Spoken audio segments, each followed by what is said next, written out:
Good evening प्यारा बच्चों, आपका अपना चैनल टेंथ ऑफ स्टडी में आप लोगों का बहुत बहुत स्वागत करते हैं। तो प्यारा बच्चों कैसे हैं? उम्मीद है कि आप लोग अच्छे और स्वस्थ से होंगे और इस समय पढ़ाई कर रहे होंगे। प्यारा बच्चों, आज हम क्लास 10th के साइंस के मोस्ट इंपोर्टेंट क्वेश्चनों को इस वीडियो में कवर करने वाला हूं, जो आपका 60 ऑब्जेक्टिव क्वेश्चन है प्यारा बच्चों, जो आपका फाइनल एग्जाम में गर्दा उड़ाने वाले प्रश्न है प्यारा बच्चों। तो प्यारा बच्चों, आप 60 में से अगर 50 का आप जवाब दे देते हैं तो आप लोगों की बिल्कुल तैयारी सही रखी होगी।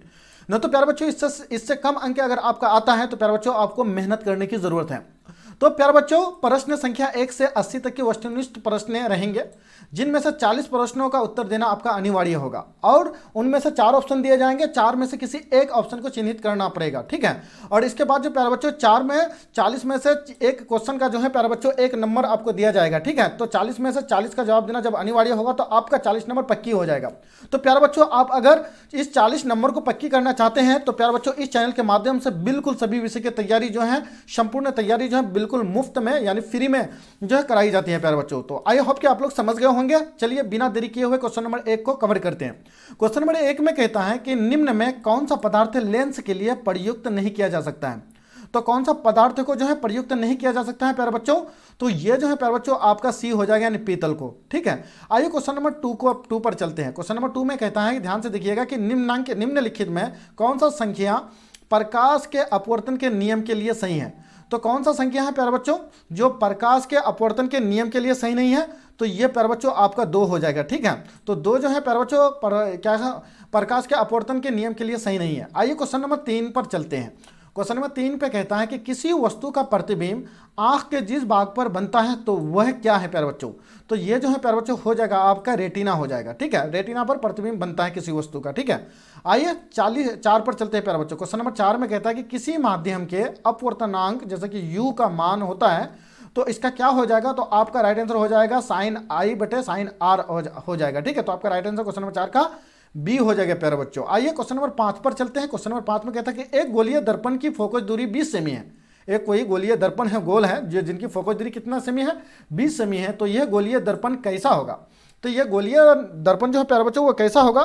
तो ये जो हो जाएगा प्यारे बच्चों आपका उत्तल होगा, ठीक है। आइए क्वेश्चन नंबर 6 पर चलते हैं। कहता है कि तालाब का जल कम गहरा दिखाई देने का कारण क्या होता है? तो कम जो है प्यारे बच्चों तालाब का कोई जल है यानी पानी है जिसका गहरा कम दिखाई देने का कारण क्या है?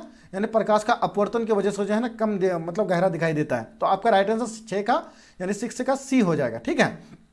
क्वेश्चन नंबर 7 में कहता है कि अवतल दर्पण की फोकस दूरी जो होती है वो कैसी होती है प्यारे बच्चों? तो ये जो होती है ऋणात्मक होती है, ठीक है, ठीक। और उत्तर दर्पण की ये धनात्मक होती है प्यारे बच्चों, ठीक है, इसको याद रखेंगे। क्वेश्चन नंबर 8 में कहता है कि किसी अवतल दर्पण की फोकस दूरी, ठीक है, एफ और उसकी वक्रता त्रिज्या आर है, तो निम्नांकित में कौन संबंध नहीं है? तो ये कौन संबंध नहीं है? तो आर बराबर 2/f आपका हो जाएगा, ठीक है। आर बराबर 2f हो जाएगा। आपका राइट आंसर बी हो जाएगा 8 का, ठीक है प्यारे बच्चों। क्वेश्चन नंबर 9 में कहता है कि इलेक्ट्रिक हीटर की कुंडली बनाने में किस पदार्थ का प्रयोग किया जाता है? इलेक्ट्रिक जो हीटर जो होता है प्यारे बच्चों, इनका जो कुंडली जो बनाया जाता है तो किन पदार्थ का प्रयोग होता है? तो ये जो होता है प्यारे बच्चों आपका नाइक्रोम पदार्थ का प्रयोग किया जाता है, ठीक है, कुंडली बनाने के लिए। आपका राइट आंसर क्वेश्चन नंबर 9 का डी हो जाएगा। क्वेश्चन नंबर 10 में कहता है कि एक यूनिट विद्युत ऊर्जा का मान जो है प्यारे बच्चों क्या होता है? एक यूनिट विद्युत ऊर्जा का मान ये जो होता है 3.6 इंटू क्या कहता है कि 10⁻6 जे आपका राइट आंसर हो जाएगा, यानी डी हो जाएगा क्वेश्चन नंबर 10 का। क्वेश्चन नंबर 11 में कहता है कि किलोवाट घंटा एक इकाई है, क्या है ये? ये जो है प्यारे बच्चों आपका क्या हो जाएगा? ऊर्जा की हो जाएगा। तो क्वेश्चन नंबर 11 का राइट आंसर क्या हो जाएगा आपका? यानी ए हो जाएगा, ठीक है।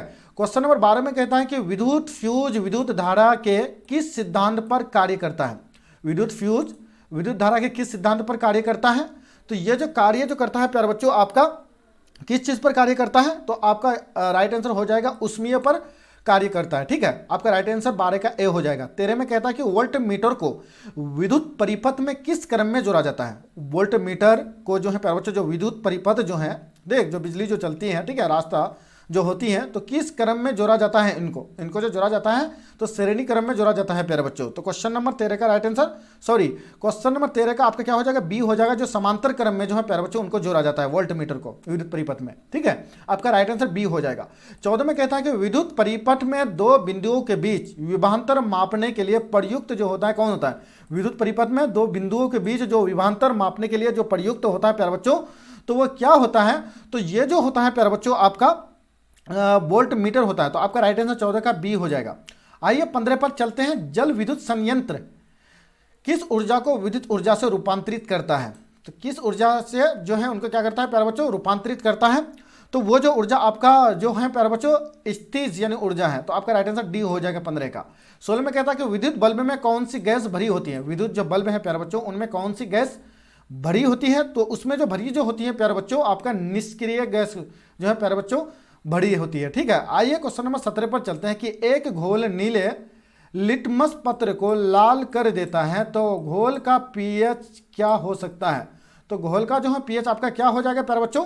तो आपका जो हो जाएगा प्यारे बच्चों 2 हो जाएगा। ठीक है, आपका राइट आंसर 17 का ए हो जाएगा। 18 में कहता है कि बेंजीन का अणुसूत्र जो होता है प्यारे बच्चों क्या होता है?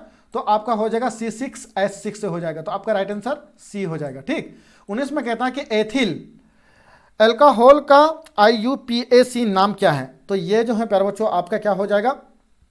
आपका क्या हो जाएगा? एथेनॉल हो जाएगा। ठीक है, तो क्वेश्चन नंबर 19 का राइट आंसर क्या हो जाएगा प्यारे बच्चों? आपका बी हो जाएगा। ठीक, आइए क्वेश्चन नंबर 20 पर चलते हैं प्यारे बच्चों। थोड़ा सा कम दिखाई दे रहा है प्यारे बच्चों। ठीक है, थोड़ा सा देखिएगा, मैं साफ साफ पढ़ने की कोशिश करता हूँ कि CN2N निम्नलिखित में किसका सामान्य सूत्र है? ये जो है प्यारे बच्चों किन का सामान्य सूत्र है? तो ये सूत्र आपका हो जाएगा प्यारे बच्चों एल्कीन का सूत्र है। ठीक, 21 में कहता है कि लोहे की परमाणु संख्या कितनी होती है? तो लोहे की परमाणु संख्या जो है 20 होती है। और कहता है कि स्टेनलेस स्टील में लोहा एवं कार्बन के अलावे अन्य तत्व जो रहते हैं तो कौन से रहते हैं प्यारे बच्चों? तो ये जो रहते हैं प्यारे बच्चों आपका जो रहते हैं प्यारे बच्चों कौन सा रहते हैं? तो आपका राइट आंसर हो जाएगा आपका निकेल एवं क्रोमियम रहते हैं। निकेल एवं क्रोमियम रहते हैं। 23 में कहता है कि पीतल जो है प्यारे बच्चों क्या है? तो पीतल ये एक मिश्र धातु है प्यारे बच्चों। ठीक है, क्योंकि बहुत सारे धातु उसमें मिलकर तब पीतल बनते हैं, तो वो आपका क्या हो जाएगा? मिश्र धातु हो जाएगा प्यारे बच्चों। ठीक, क्वेश्चन नंबर 24 में कहता है कि निम्नांकित यौगिक में कौन अम्ल है? इनमें से कौन अम्ल है प्यारे बच्चों? तो आपका हो जाएगा कौन हो जाएगा? H2SO4 होगा या Na2 होगा? फटाफट जवाब दो। तो आपका 24 का राइट आंसर जो हो जाएगा प्यारे बच्चों H2SO4 हो जाएगा। आपका राइट आंसर बी हो जाएगा 24 का। 25 में कहता है कि निम्नांकित में कौन सा प्राकृतिक सूचक है? तो आपका जो प्राकृतिक सूचक जो है प्यारे बच्चों हल्दी है। तो आपका राइट आंसर ए हो जाएगा। कहता है कि -OH अभिक्रियाशील मूलक वाले यौगिक का नाम क्या है? तो इसका नाम जो है प्यारे बच्चों आपका क्या हो जाएगा? तो इसका नाम आपका है प्यारे बच्चों क्या कहता है कि अल्कोहल है। तो आपका राइट आंसर बी हो जाएगा। 27 में कहता है कि कैल्शियम कार्बाइड जल के साथ अभिक्रिया करके क्या देता है? तो ये जो देता है प्यारे बच्चों आपका क्या देगा? क्या देगा? जल्दी फटाफट कमेंट सेक्शन में जवाब दो। ठीक है, तो आपका जो है प्यारे बच्चों आपका एल्डिहाइड हो जाएगा। आपका राइट आंसर डी हो जाएगा। सॉरी, ये इसका डी नहीं होगा प्यारे बच्चों, आपका ये होगा एथाइन होगा। ठीक है, तो 27 का डी हो जाएगा। आइए क्वेश्चन नंबर 28 पर चलते हैं कि ओजोन के एक अणु पर द्रव्य अवस्था में रहने वाली धातु जो है प्यारे बच्चों वो कितने हैं? तो ओजोन के अणु पर द्रव्य अवस्था में रहने वाली धातु जो है प्यारे बच्चों आपका 3 है प्यारे बच्चों। राइट आंसर 28 का सी हो जाएगा। 29 में कहता है कि कमरे की ताप पर द्रव्य अवस्था में रहने वाली धातु कौन सी है? द्रव्य अवस्था ये पारा है प्यारे बच्चों। पारा जो है द्रव्य अवस्था में कमरे में रहते हैं। 30 में कहता है कि सरलतम हाइड्रोकार्बन है वो क्या है? तो आपका जो है प्यारे बच्चों आपका क्या हो जाएगा? एथेन हो जाएगा। ठीक है, तो 30 का राइट आंसर क्या आपका हो जाएगा?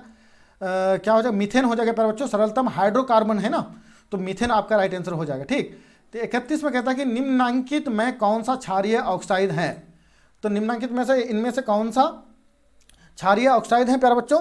तो आपका जो है प्यारे बच्चों Na2O हो जाएगा। आपका राइट आंसर डी हो जाएगा। 32 में कहता है कि बेकिंग पाउडर एक मिश्रण है। तो ये मिश्रण क्या है प्यारे बच्चों? इनमें मिश्रण जो है क्या है? तो इसमें मिश्रण जो है प्यारे बच्चों आपका NaHCO3 एवं टार्ट्रिक अम्ल है प्यारे बच्चों। आपका राइट आंसर डी हो जाएगा। 33 में कहता है कि न्यूक्लियस शब्द किनके द्वारा दी गई है? तो ये जो दी गई है प्यारे बच्चों रॉबर्ट हुक के द्वारा दी गई है। न्यूक्लियस शब्द किनके द्वारा दी गई है? रॉबर्ट हुक के द्वारा। ठीक है, तो ये एक मनोवैज्ञानिक था प्यारे बच्चों। ठीक है, पौधे में भोजन किस रूप में जमा होता है? तो ये जो होता है स्टार्च के रूप में जमा होता है पौधों में भोजन। 35 में कहता है कि प्रसिद्ध पुस्तक द माइक्रोग्राफिया किनके द्वारा लिखी गई है? तो ये रॉबर्ट हुक के द्वारा लिखी गई है प्यारे बच्चों। ठीक है, 36 में कहता है कि पौधों और पशुओं की कोशिकाओं का वैज्ञानिक अध्ययन क्या कहलाता है? पौधे और पशुओं की कोशिकाओं का जो वैज्ञानिक जो अध्ययन जो होता है प्यारे बच्चों, तो वो क्या कहलाया जाता है? तो कोशिका विज्ञान कहलाया जाता है। ठीक है, आपका राइट आंसर बी हो जाएगा 36 का। 37 में कहता है कि मानव हृदय घिरा हुआ होता है, किन से घिरा हुआ रहता है? तो ये जो घिरा हुआ जो रहता है प्यारे बच्चों, ठीक है, पेरिकार्डियम से घिरा हुआ रहता है। तो आपका राइट आंसर 37 का ए हो जाएगा। 38 पर चलते कि बीजांड की और प्राग नलिका की वृद्धि के कारण जो होता है क्या होता है? तो इसमें जो होता है प्यारे बच्चों आपका क्या हो जाता है? आपका होता है प्यारे बच्चों आपका कोमोट्रोपिज्म में होता है। ठीक है, तो 38 का बी हो जाएगा। 39 में कहता है कि मनुष्य की श्वेत रक्त कोशिकाओं की जीवन अवधि कितनी होती है? तो ये जो होती है प्यारे बच्चों आपकी 12 से 20 दिन की होती है मनुष्य की श्वेत रक्त कोशिकाओं की जीवन की अवधि। 40 में कहता है कि पित्त रस कहाँ से क्या होता है? स्रावित होता है प्यारे बच्चों, निकलता है पित्त रस कहाँ से? तो ये जो निकलते हैं प्यारे बच्चों आपका क्वेश्चन नंबर 40 का जो निकलेगा तो ये आपका निकलता है यकृत से निकलता है। 41 में कहता है कि किस जीव में हीमोग्लोबिन नहीं होता है? तो ये मक्खी में हीमोग्लोबिन नहीं होता है, मनुष्य में भी होता है, पक्षी में भी होता है। ठीक है, आइए क्वेश्चन नंबर 42 को कवर करते हैं कि हीमोग्लोबिन की कमी से कौन सा रोग होता है? बिल्कुल सिंपल क्वेश्चन है प्यारे बच्चों, एनीमिया होते हैं। ठीक है, 43 में कहता है मनुष्य के आहार नाल में अवशेषी अंग क्या है? अवशेषी अंग जो है अपेंडिक्स है प्यारे बच्चों। तो आपका राइट आंसर क्या हो जाएगा? बी हो जाएगा। ठीक है, 43 का क्या हो जाएगा?